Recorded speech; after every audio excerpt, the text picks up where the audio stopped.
The following is an exclusive production of Minutemen Command.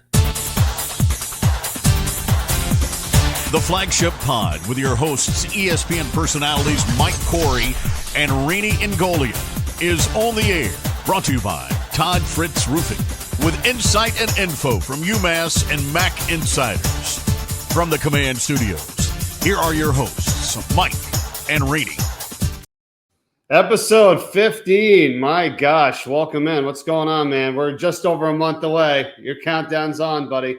Oh, I'm ready to go. Well, we got 25 days to week 0 when this airs, 32 days to week 1, which is Temple UMass. So I'm excited. Talking season is over. Yep. All the media days are done. We were all involved. Me, you, and our special guest today were involved. So we're going to break down some media days. So without further ado, our good friend, Dustin Fox, ESPN colleague, analyst. You can see him all this year with his partner, Matt Schumacher. Dustin was a national champion at Ohio State in 2002. Exquisite tennis player as well, but Dustin was there at the MAC Media Day. So, Dustin, what's up, brother? What's up, man? Good morning, guys. How we doing? Good to be with you guys. Talking a little UMass and some action here in the middle of July. End of July as we approach the football season here, guys. It's good to be with you guys. Yeah, I'm fired up. And pretty soon it won't be as good as yours, but I'll have a new backdrop behind me here in my new home. I just moved in, so I got nothing. It doesn't compare to the awesome setup that you got there, buddy. That looks cool. I appreciate it. This is my shoe collection's behind me. If you can see, I got quite a bit of a addiction, if you will. It looks great. It's good to see it. If you follow Dustin at all on social media, he's addicted to tennis, hates pickleball, so we differ a little there, but he's a tennis guy through and through. I am. I'll be playing for 4 hours this evening. Played for 4 hours yesterday, and I guarantee I'll play for 4 hours tomorrow. You know, you bring up a good point before we get going, though. For people out there that are trying to get over the hump, get in shape, you know, really don't like working out, but they know they need to do something, man, find a sport. You know what I mean? Yeah. Like you have fun playing tennis, but you're burning so many calories, you're getting in shape, whether it's shooting hoop, do something to try to get you a little exercise, right? Listen, I'm not like all about working hard, you know, when it comes to working out. So I found this cheat code that is tennis. Dude, I can play tennis for 5 hours straight and I can burn 3,000 calories. And I walk off the court and I look at my Apple Watch and I'm like, how's it possible that I just had so much fun and I didn't feel like I did anything other than just have fun? Yeah.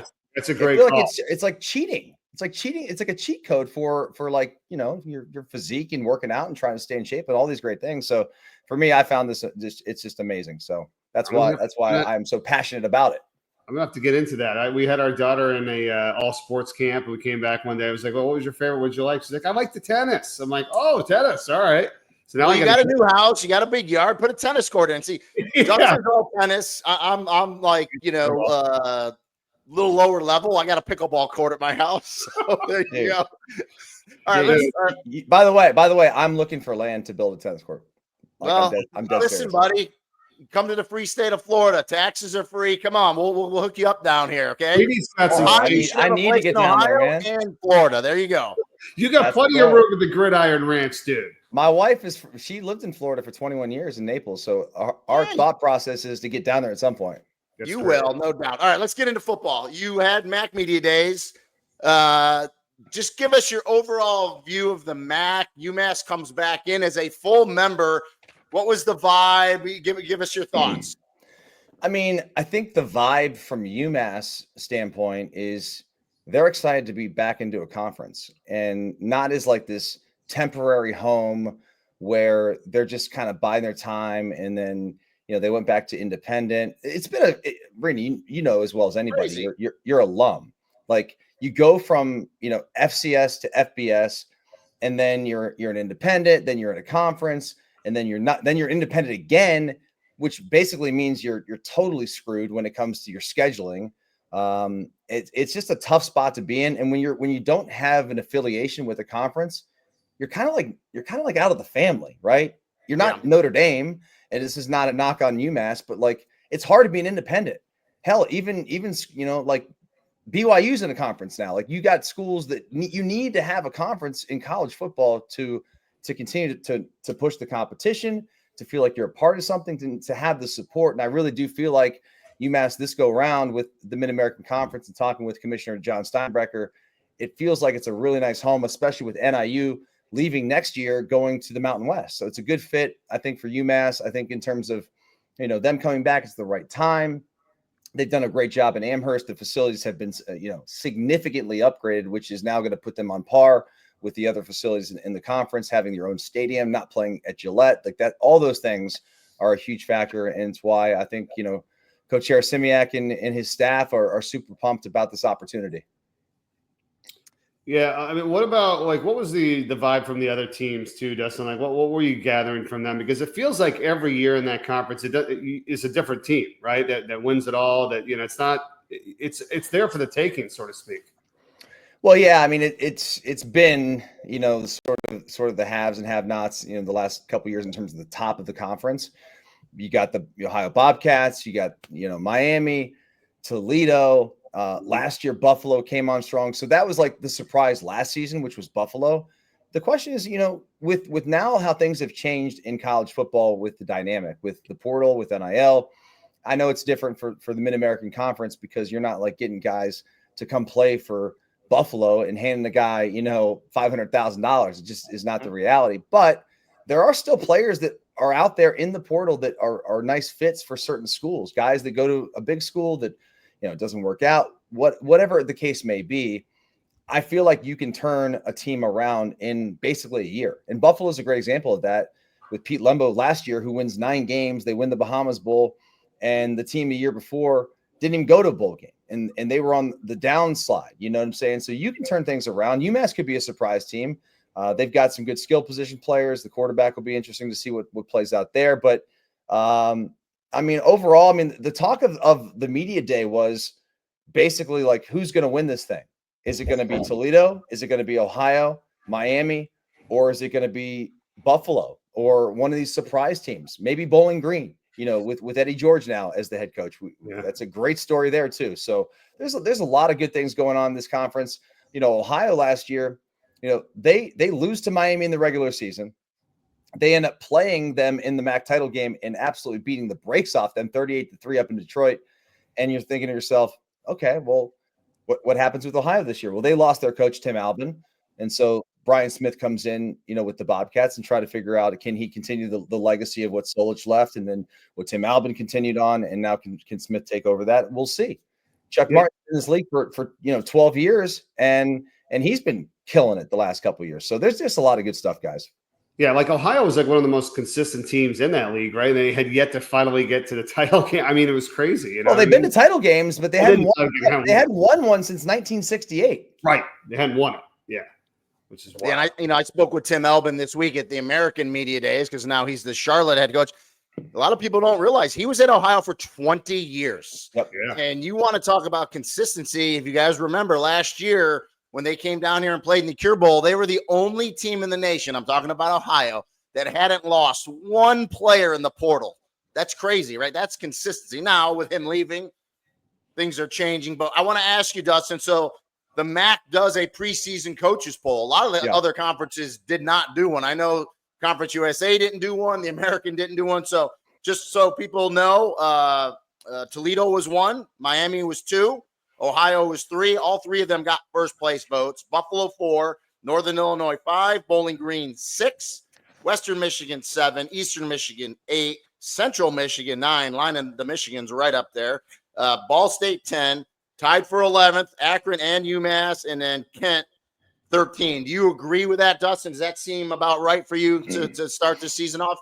I would say that those are probably in the ballpark. There's no surprises with what they say right there. You could probably flip a couple teams. You could go out on a limb like I did. I made a bold prediction, not really that bold, but I said I think Buffalo could win the MAC this year.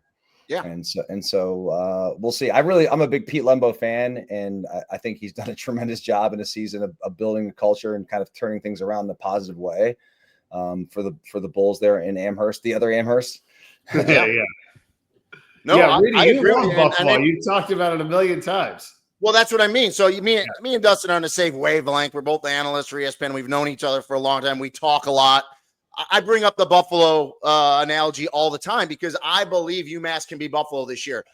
Listen, they're not – you would love to win the MAC, but when you're a school like UMass that struggled for as long as you have, 6 wins, baby. You just want to get to a bowl game. You've never been to an FBS bowl game. You want to get there, 6 wins. I believe they can do that 180. And speaking of Buffalo, last year in the preseason poll, because I looked it up, Mike knows I did this, they were 10th last year, Dustin, in that coaches poll. Going into the last week, they were in it to win the MAC, end up going to a good bowl game. They win the Bahamas Bowl. You called it on ESPN, capped off their season beating Liberty. And I really do think UMass can be that team this year. And with that said, you interviewed Coach Harris-Simiak. Rocco Griffin looks like they're going to be the starting running back. Were you impressed with them? Give us your thoughts on those guys. Yeah, I mean, Rocco's an impressive guy. We had a chance to talk with him a little bit, and obviously coach. I don't know what their expectations are. I think it's more along the lines of let's kind of wait and see how things play out. Let's figure out, what's going to happen with the starting quarterback position. It's nice to have a big bruising running back, like that dude to come in. So I don't know. I mean, I'm just trying to get through my Phil Steele guide here just because I wanted to pull up the schedule for a minute because I know that when you look at their schedule this season, I mean, it's they open with Temple. That's the big one, right? You get an American team. I mean, there's a chance you can compete in that game. You got Bryant, then you got Iowa. You got to buy, and then and then you got to go to Missouri. So two power fours. The schedule was a little cattywampus this year. Ryan Bam, it'll be back to more normal where you're just going to play that one power four next year, but they're going to have to get through a struggle there early for sure. Reedy and I always do this. We always break down the whole thing, see if we can figure out who's going to, what games are going to win or whatever. But it was like last year was kind of interesting because I mean we were saying it. I was saying it. I mean, it sounded like a joke, but I was like, Reedy, it all comes down to week 1. If they don't win week 1, the season's over. Like I almost said it that way because. What was it? Eastern Michigan, right? And that would have kind of set the tone. It was at home, get that win, and then you get some confidence. And because you're going to lose those other games probably, right? Like right now, same kind of thing to me. It comes down to that first week against Temple. If you can beat Temple, you're going to beat Bryant, you hope, and you're not going to win those other 2. Hey, 2-2. All right. Now conference. 1-3. That's a tough one. Now you're playing an uphill battle the whole rest of the way, right, Dustin? Just taking a peek at last year, 6 losses by 5 points or less. Well, listen, they had Miami beat. They absolutely blew that game at the end. Liberty in overtime. They played really well against Toledo, a game that they were in that they could have won. Buffalo handed it to them pretty good. They did not play well against Eastern Michigan, but now it's just a more favorable schedule. But to Mike's point, I don't want to say if they lose the Temple, it's over, but it's more of an uphill battle getting bowl eligibility. But I'm with you. If you beat Temple, and again, Casey Keeler comes in, they have a new coaching staff. You got to go on the road. You never know what's going to happen week 1. Let me switch gears a little bit, staying in the MAC. I'm curious, Dustin, what was the talk? Because like you and Mike, we all do matching games in November. So we're all pretty versed with the MAC. DeQuan Finn, for those who don't remember, was a standout at Toledo. Left and went to Baylor. Didn't really pan out. He comes back to the MAC. He doesn't go to Toledo. He goes to Miami. What was the talk? Was there any talk at Media Days about that?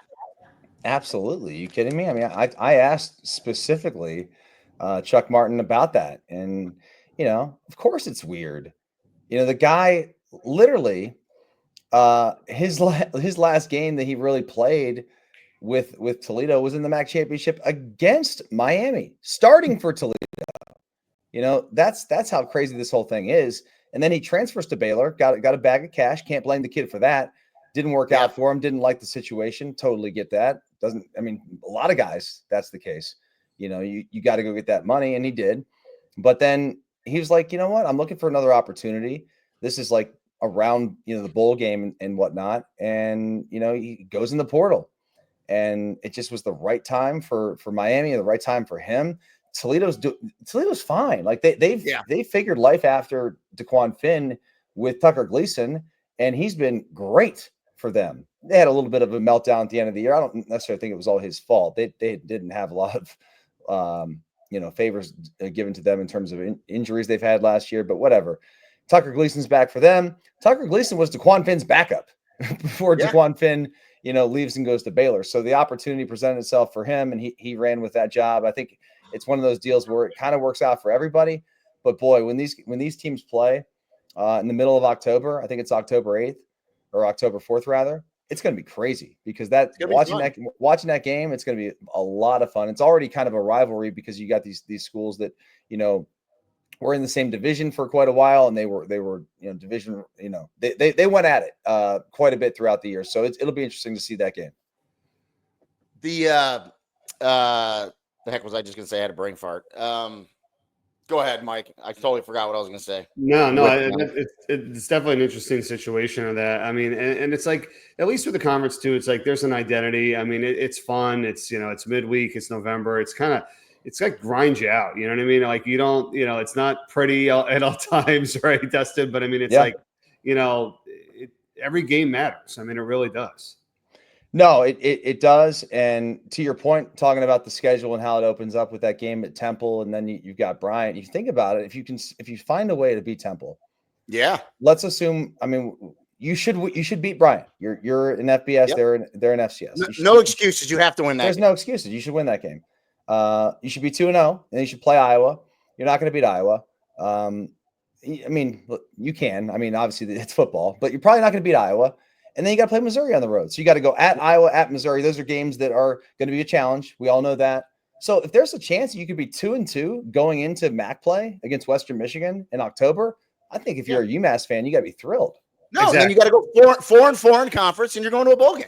Yeah, which again, you just need that positivity for the fan base. And before I brain farted, what I was going to say was, I'm high on Pete Lembo too. You talked about him at Buffalo, but Chuck Martin's another one at Miami. Is just a stalwart, excellent coach. So yeah, excited to see DeQuan Finn play at Miami this year. It's a little different. I mean, listen, you won a national championship, so it's like you're at the highest level. But it's like we're here sitting here going, we just got to be 6-6. You know what I mean? Like, would you ever in a million years as a player, even you too, Randy, like, try to get excited about being 6-6. I get it. We've been crap. But that's the world we live in with them right now. It gets to the bowl game, right? I understand, but just in general, right? It's kind of funny being like, all we gotta do is go 6-6. Like, I think it's sort of like you gotta have baby steps and you gotta have goals. Like I'm sure everyone in that locker room and on that coaching staff, they want to win the conference. They want to go to a bowl game. They want to go to Detroit and play for a MAC title. Yeah. They want to be talked about as a team that could sneak into the college football playoff. But to do that, you got to win more than 2 games first. So, like, let's go from 2 wins to 6 wins in a season. That would be a hell of a turnaround. Yeah. And something to build upon. Yeah, to Dustin's point, like, you're not going to go in the UMass locker room and the goal's going to be like 6 games, bowl game. No. Oh, they're not putting that up there. Like, they're not like, it's going to be let's be 500, guys. That's what I mean. Going to be win the MAC, make the college football playoff, all the things it should be, but you have to attain certain things on the way there. And for this program, for us, for podcast sake, for UMass fans' sakes, we all know if you can get that 6th win, you're turning the corner, going to a bowl game. A 6th win for UMass fan base, whether it's the Cure Bowl, Boca Bowl, whatever it is, that'll be like the national championship for this fan base. You know that, Mike. So let's put you on the spot, Dustin. You want to make a prediction for UMass football? What for the schedule? Yeah. What do you think? When you go through the schedule, you got to go through the MAC part. What do you think they'll end up? I don't know. This is a UMass we're not going podcast. to hold you to it. I'm not trying to be a Debbie Downer here. No, listen. That's why we bring you on. We don't pull punches here. I know this is a UMass podcast, but if you think they're going to be 3-9, then let us know. It's okay. Shout out to my guy, Phil Steele. Let's see. Okay. I'm going to need a raise from ESPN if he keeps raising the price of that magazine. I can tell you that much. Man, he can give me a loan, man. This guy's killing it. All right, Temple. I think that's a win. Yeah, I'm going to give him a win. I'm going to give a win against Temple. How about that? Got it. That's a home game, right? In Amherst. Yeah, it's a home game in Amherst. So you're going to give Brian a win. The crowd should be good, right? I mean, should be about 17,000 there. And they hold, what does it hold, about 20?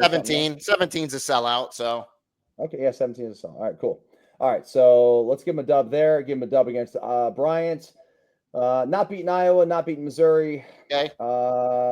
Do Western Michigan at home. It's homecoming. I'll give him a puncher's chance there. I'll give him the dub. Western Michigan dub.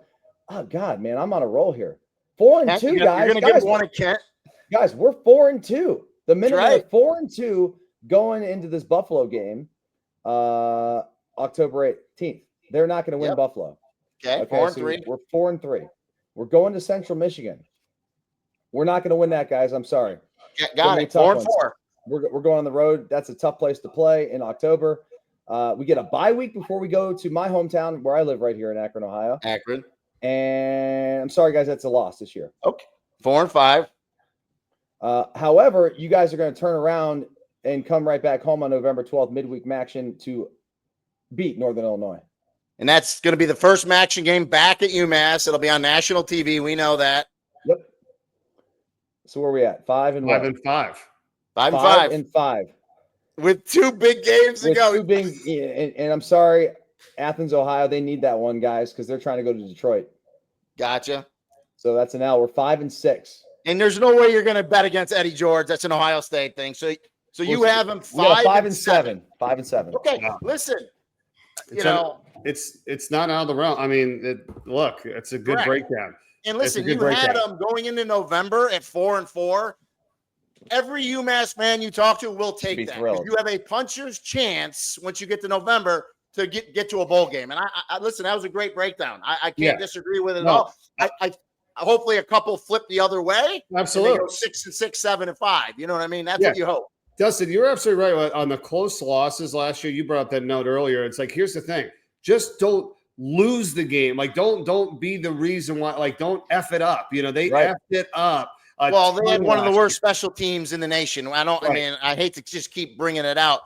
Joe Castellito, the new special teams coordinator, they're going to be markedly better. And that comes down in the end of the games. That wins and loses you games. There's no doubt about it. Dustin, to your point, it's like if you don't find ways to lose, then maybe you get an opportunity like to win one of those games that you said, hey, probably not. You know what I mean? So get a flip there. You're saying 5-7. Hey, you just got to make a play. Maybe you're 6-6. Maybe you're 7-5. I don't know. That's right. You got a chance. All right. What do you real fast? Who are you hearing is going to be the starting quarterback? So we're just talking about it. Yeah, we're just talking about it. Listen, I have no inside knowledge. When I say stuff on the pod, people think like I have inside knowledge. We're hearing whispers. Now, camp just started yesterday. Yeah. Well, 2 days ago when this airs.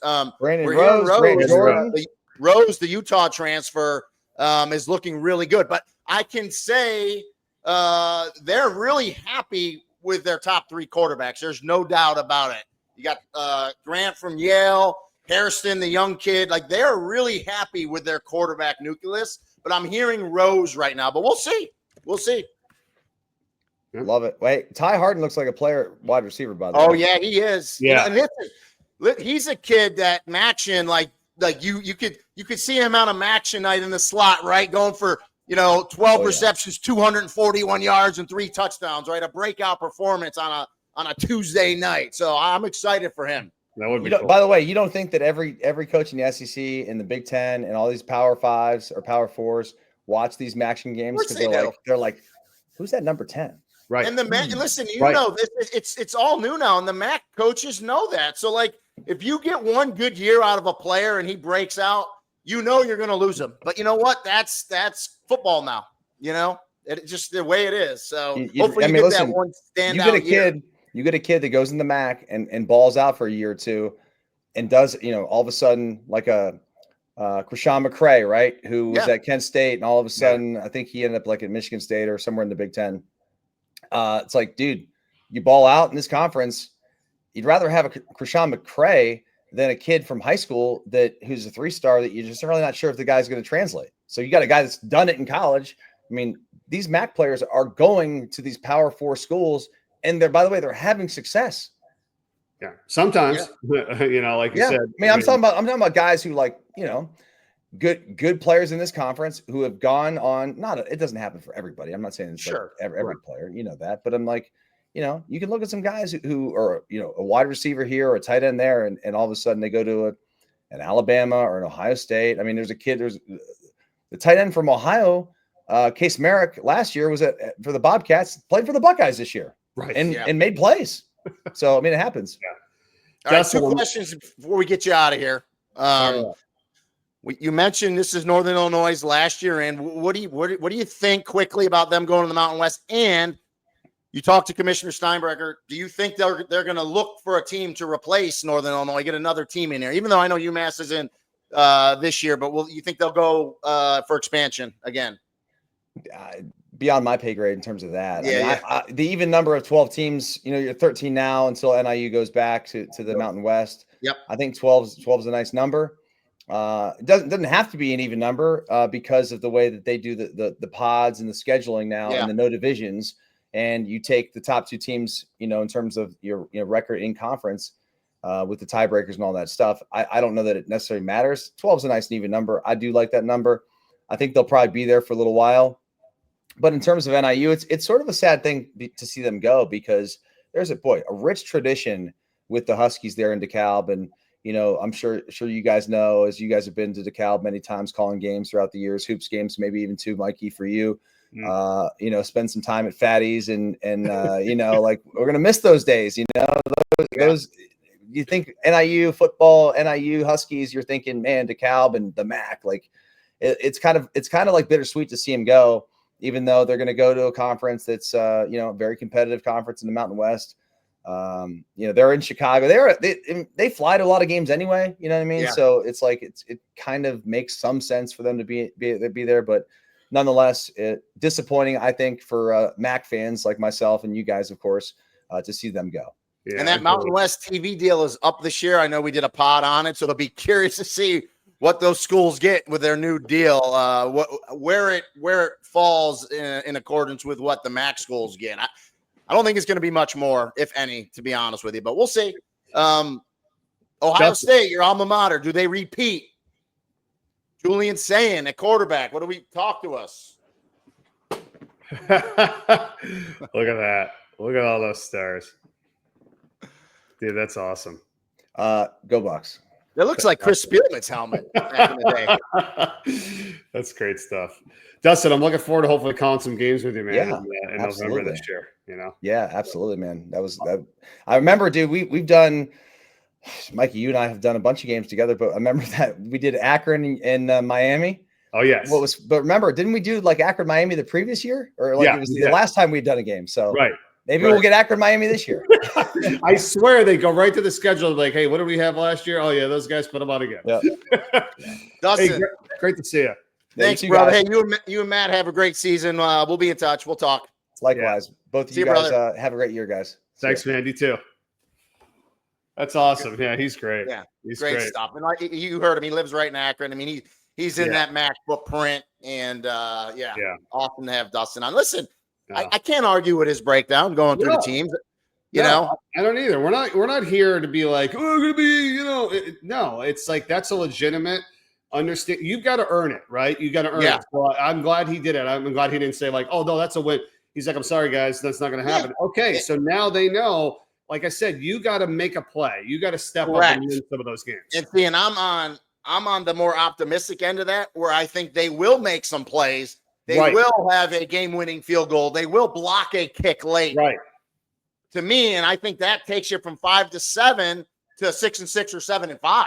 If you can make those plays. So that's what we're going to be watching for this year. Exactly. It's going to be super fun. If they could beat Temple week 1, I know it's going to be a tough game, but if they could do that and go 2-2, like we feel like that's pretty not arguable. I mean, come on, Bryant, and then the other 2 games, 2-2.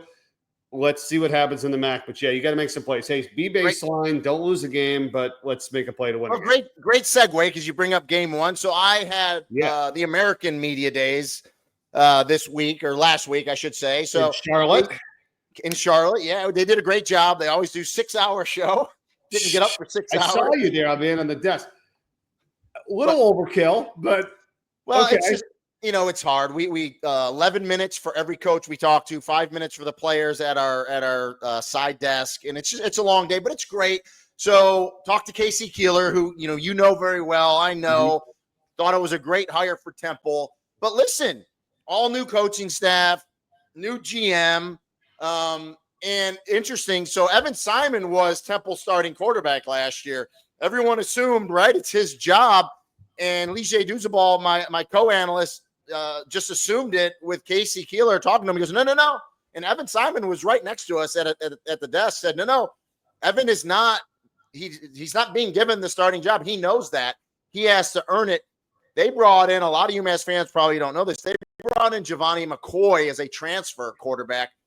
If the name sounds familiar, he was at Idaho, FCS, was great, threw for like 3,000 yards. Then like all these other standout players, he goes into the portal. He was going to go to Texas State. That didn't work out. He ended up going to Oregon State. I don't think it worked out at Oregon State, so now he's at Temple. So they have an open competition. McCoy's more of an athletic quarterback, can run around a lot. So UMass fans, we don't know who we're going to be seeing at quarterback for Temple week one. So it'll be interesting. And that's kind of the brilliance of Casey Keeler. And like you said, I've known him for a while, worked with him for 10 years when he was at Delaware. It's just like, he'll do that. I mean, right in front of the guy. No, you know what I mean? It's like he will make you earn it. And he'll tell them to their face. Like, he has such a respect that it's not like, oh, screw this guy, I'm out of here. No, he'll say that, you know what I mean? And he'll say that to them. He'll say that to the media. He'll say that to us. It's like, but I think maybe in the back of his mind, he kind of knows, but he's like, I'm going to push this guy. He's not going to know I'm the starter. I'm not going to do this. He's going to, he challenges guys. He's so good as a leader, as a manager, as a head coach, because he also hires great staff around him. You know what I mean? Like you talked about, and you've seen it over the years. I mean, he's going to be one of the winningest coaches. Here's one for you, Mikey. 32 years Casey's been a head coach. And I'm going back to Rowan, to D3 days, but 32 years as a head coach. He's only had 4 losing seasons in 32 years. Yeah. I don't care who you're coaching or where you're coaching, to have that mark, like that's incredible. Like even when we see like some teams that are in the lower divisions, whatever, going on a run and nobody wants to give them credit. It's like, you played this game. You know what the hell it's like. I don't care who you play. If you win 10 games in a row or you're on a crazy win streak, you know how freaking hard that is? Yeah. Like, I mean, that's why guys, it's hard. Yeah, you need that quarterback competition, just like UMass is going to do it. And for UMass fans that don't know, the offensive coordinator at Temple, Casey brought in a guy, I was going to say kid because I'm old, Tyler Walker. He was at Montana State. So that's the offense that UMass defense will be looking at. Tons of film. It's predicated on run heavy first, but it also the quarterback in that system can throw the ball, but can also run the ball. That's why I think Giovanni McCoy gets in play for that Temple offense. But we'll sit back and see. And then for those who don't know, and you might not even know this, Mike, there's some pretty big UMass ties with Temple. Okay. So obviously Casey Keeler coached at Delaware, and Delaware in the FCS days, 1AA days, was always a rival of UMass. But besides that, Jalen Stewart, the leading tackler for UMass last year, transferred to Temple. Keith Dadinsky, who was the defensive coordinator at UMass last year, is at Temple as a linebacker coach. That's where, I'm sure Jalen Stewart felt comfortable. And then Brian Smith, not the Brian Smith at Ohio, Brian Smith is now the defensive coordinator at Temple. He was at Rice last year. He's a former UMass player. So I know. There's probably more UMass ties, but I'm with you. It's an important game week one. I'm not going to write the season off if Temple goes in there and gets a win, but I'm with you, though. It's a game that UMass, I think, definitely can win. And just finishing up the American, they did not do a coaches poll or a media poll. Most people kind of like Tulane up top, Memphis. I picked Navy. I think Navy's going to win it this year. Blake Horvath, their outstanding quarterback, comes back. So I think Navy's going to win it, but the American is looking for another good year in the group of 5. So with that said, talk to us about Conference USA. Yeah, real quick on the CUSA. I mean, it was fun. It was down in Frisco, Texas. Same thing, no media poll, no, ranking teams, but, you got 2 new teams in the league. Delaware, Casey Keeler's former team there. Missouri State. So you got Ryan Carty, head coach of Delaware, Ryan Beard, head coach of Missouri State. So that'll be interesting with them coming in. You and I were talking about this will be the last year for UTEP and Louisiana Tech, right? Yeah. They're moving on after that. But, Scotty Walden's got so much energy at UTEP. We loved doing a game with him, talking to him. Sonny Cumbie at Louisiana Tech. And then FIU's got a new coach. Kennesaw State's got a new coach. You got Middle Tennessee, you got New Mexico State, and then Liberty and Jacksonville State. I mean, they've been in the league now. This is their 3rd year coming up. New coach for Jacksonville State, who won the title last year. Yeah. Everybody circles Liberty on their schedule. We talked to them about, like, everybody wants to beat Liberty. because they had that great year when they came in. Remember, 13-1, 8-0 in the conference, and then they dropped down a little bit last year. So Coach Chadwell's all right. They lost their quarterback, Caden Salter, went to Colorado. So and he's like, we're not going to let what happened last year happen again. So he kind of is on the rampage of making their team earn it as well. Had them like hanging out and dressing in the visitors' locker room all summertime, until they could come into their real locker room. Yeah, which is still pretty nice actually now because Liberty's got such great facilities. But I mean, I think it'll be fun. It's another good league to take. Oh, and Sam Houston, of course, now as Keeler moves on, former coach under him, Phil Longo, is now the head coach there.